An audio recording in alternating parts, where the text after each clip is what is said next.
Une chose m'est revenue ces derniers jours.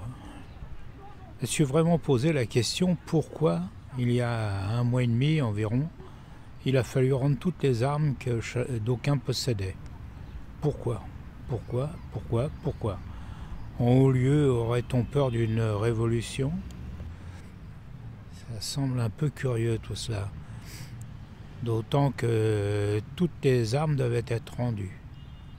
Que ce soit des armes de collection, des armes de chasse, enfin toutes les armes.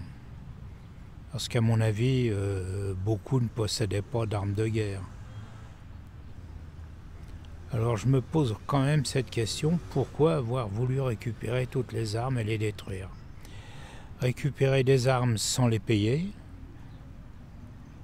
pour les foutre aux orties ou les casser, sans même dédommager les possesseurs de ces armes. Les armes de collection qui peuvent valoir quelquefois assez cher ont été récupérées sans qu'il soit versé un seul fifrelin. Ça me paraît quand même curieux.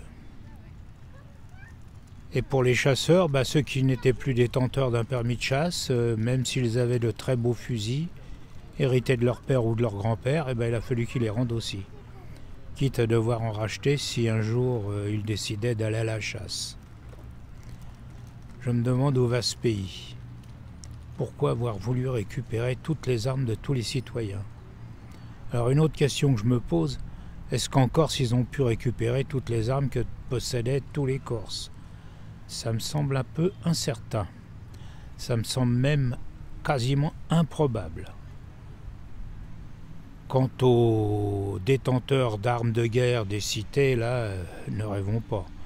Eux, ils les ont bien leurs armes dans des endroits où les flics auront du mal à aller les chercher, puisque les tours sont défendues jour et nuit par des guetteurs. Bref, tout ça me paraît quand même complètement idiot. Pourvu qu'un jour, l'initiateur de cette idée n'ait pas l'idée aussi de trouver que, après les armes, les voitures sont dangereuses.